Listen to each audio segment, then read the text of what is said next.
Nguvu ya fedha. Neno la Mungu katika Mhubiri sura ya 7 mstari wa 12 linasema kwamba fedha ni ulinzi. Ina maana kwamba kuna sehemu ambapo mtu mwenye fedha anaweza kupata haki, asiye na fedha akakosa haki.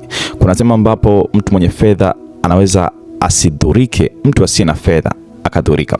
Kuna sehemu ambapo mtu mwenye fedha anaweza akajiamini, mtu asiye na fedha asijiamini. Ni dhahiri kwamba kila mtu anatakiwa kuwa na fedha. Uwe Mhindu, uwe Mshinto, uwe Mbudha, uwe Muislamu, uwe Mkristo, unatakiwa kuwa na fedha ili uwe na ulinzi katika maisha yako. Lakini ipo ajenda kubwa sana ya shetani katika dunia hii ya kuaminisha kwamba fedha ni mali yake, na lipo kundi linalostahili kumiliki fedha na kundi lingine halitakiwi kumiliki fedha. Ndio maana shetani alipokuwa anamjaribu Yesu alipompeleka kilimani, ukisoma katika Mathayo sura ya 4 mstari wa 8 mpaka ule wa 9, unaona shetani anamuonyesha miliki zote za dunia, anamwambia hizi mali zote ni za kwangu, na ukinisujudia nitakupatia, kwa maana nampa nimtakaye. Hiyo ni ajenda kubwa sana ya shetani ya kuonyesha kwamba kila mali iliyopo kwenye hii dunia, ili uweze kuipata, ni lazima uweze kumsujudia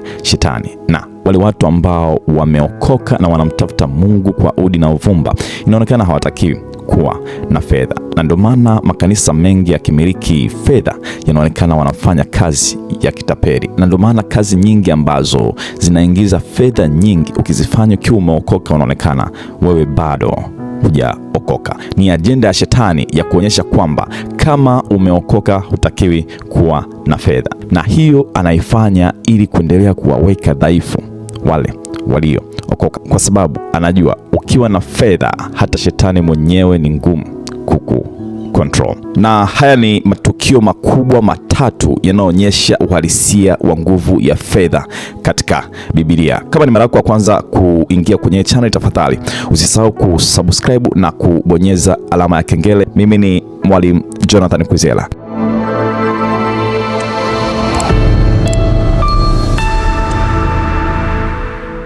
Tukio la kwanza linalothibitisha kama pesa ina nguvu.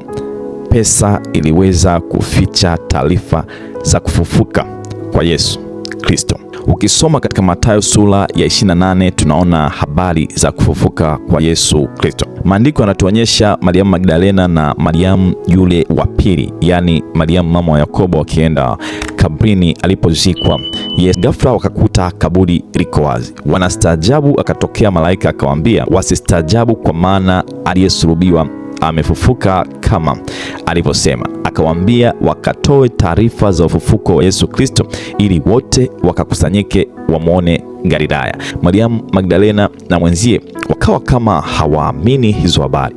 Yesu mwenyewe akatokea kwenye macho yao na wakamgusa, wakamsujudia, wakaamini kwamba ndiye na kweli amefufuka. Ikabidi waende kusambaza taarifa za kufufuka kwake ili kila mmoja akamshuhudie Galilaya. Wakiwa wanasambaza taarifa ya kwamba Yesu kafufuka, twende tukamwone Galilaya, wakatoka wale walinzi waliokuwa wamelinda lile kaburi na walioshuhudia kabisa kama Yesu amefufuka, wakaenda kwa viongozi wakubwa serikalini, wakamwambia ya kwamba Yesu amefufuka. Wakastaajabu na wakaona kama ni tukio la hatari sana kwao. Wakawapa pesa nyingi wale askari, wakawaambia nendeni mtoe taarifa na muwaaminishe watu ya kwamba hajafufuka, bali wanafunzi wake wamekuja kumuiba, nyinyi mkiwa mmesinzia. Na hata kama itatokea mkuu wa mkoa akajua kama mmedanganya, sisi tutafanya namna yoyote, hamtodhurika kwenye kazi yenu. Na wale askari wakaenda wakasambaza taarifa ya kwamba Yesu hakufufuka, bali wanafunzi wake walienda wakamuiba. Matokeo yake wale waliokuwa wanasambaza taarifa ya kwamba Yesu amefufuka wakaonekana machizi tu. Nguvu ya fedha ikafanya kazi ya kuficha ukweli wa nguvu ya ufufuko wa Yesu Kristo. Ndio maana mpaka sasa inahitaji nguvu kubwa sana kuaminisha watu ya kwamba Yesu Kristo alifufuka, na hiyo ni nguvu ya fedha.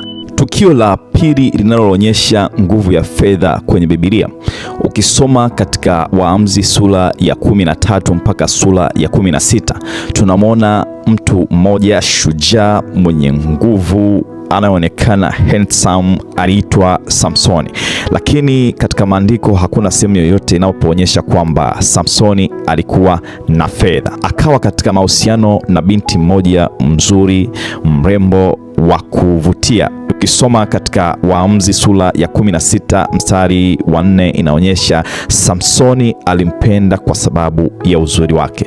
Mzuri, hana hela. Samsoni ana nguvu pande la mtu, lakini pesa hamna. Wale maadui zake Wafilisti wakaona huyu ana nguvu, ana kila kitu, lakini fedha hana, na sisi tuna fedha. Wakaenda wakamshawishi yule binti, wakamwambia huyu anakupenda lakini pesa hana. Huyu anakupenda lakini hawezi kukununulia gari unalotaka. Huyu anakupenda lakini hawezi kujengea nyumba unayotaka. Huyu anakupenda lakini hawezi kuwahudumia ndugu zako, wazazi wako. Huyu anakupenda lakini hawezi kuwalipia ada wadogo zako, lakini sisi tuna fedha na tunaweza kukufanyia hayo yote unayoyataka. Cha msingi kambembeleze na umuulize asiri ya nguvu zake, alafu utuletee taarifa tu. Kitendo cha kutuletea taarifa tu, sisi tutakupa fedha utakayoitaka. Kwa nguvu ya fedha upendo ukafa. Kwa nguvu ya fedha jemedali shujaa anayesifika kuwa na nguvu sana katika Biblia akaanguka. Tukio la tatu katika Biblia linaloonyesha nguvu ya fedha ni tukio la mtu mmoja aliyemfuata Yesu kwa muda wa miaka mitatu. Akaamini kwamba Yesu ni mwana wa Mungu, akaamini katika nguvu zake, akaamini katika mafundisho yake, na akakubalika na akapewa mpaka cheo cha kuwa mhasibu wa kundi katika wanafunzi wa Yesu 12. Yuda Iskariote akaamua kumsaliti Yesu Kristo aliyemwamini na kumfuata kwa miaka mitatu kwa sababu ya nguvu ya fedha. Katika wakati Yesu alipokuwa anatafutwa kuuawa kwa sababu yeye hakuwa ana fedha za kutosha, kitu pekee alichokiona akaona ni fursa inayoweza kumpatia fedha. Akawafuata makuhani akawauliza, ni nini mtakachonipatia nikimsaliti Yesu? Wakamwambia, sisi tutakupa vipande 30 fedha za kutosha ukimsaliti. Yuda Iskarioti kwa sababu ya nguvu ya fedha akafanya kitendo ambacho mpaka tukio la kuuawa kwa Yesu linatimia, yeye akawa ni mtu wa kujuta sana, kwa nini nimemsaliti Yesu Kristo. Na ukisoma katika Mathayo sura ya 27 mstari wa 3 unaona, na zile pesa alizopewa akawarudishia wale makuhani, akawaambia, nalikosa mimi nilipoisaliti damu isiyo na hatia, na akaenda kujiua kwa sababu ya kitendo alichofanya. Fedha ina nguvu kiasi kwamba inaweza kukufanya utende kitendo ambacho kesho utakijutia. Wapo watu ambao wameingia kwenye ushoga na mpaka sasa wanajutia, ila ni kwa sababu hawakuwa na fedha. Wapo watu ambao wameenda kwa waganga wa kienyeji. Wapo watu ambao wamejiunga kwenye ushirikina kwa sababu ya fedha na mpaka leo wanajutia. Wapo watu ambao wapo kwenye ndoa lakini wanaenda kujiuza. Wengine wameua mama, wengine wameua baba, wengine wameua watoto wao, wengine wameua ndugu, na leo wanajuta, ila ni nguvu ya fedha. Yapo matendo mengi ambayo kama huna fedha utayafanya, na mwisho wa siku utajilaumu na utashangaa kitendo ulichokifanya mpaka utajihisi kama sio wewe ulichokifanya kama alivyofanya Yuda Iskariote. Moja ya kitu ambacho unatakiwa kutambua katika maisha yako ni kwamba fedha ni muhimu kiasi kwamba ukiwa na fedha shetani ni ngumu kukukontrol. Fedha ni ya muhimu, uwe umeokoka uwe hujaokoka, uwe katika mazingira ya namna gani, hakikisha unaweka kipaumbele katika kutafuta fedha. Mimi ni Mwalimu Jonathan Kwizera. See you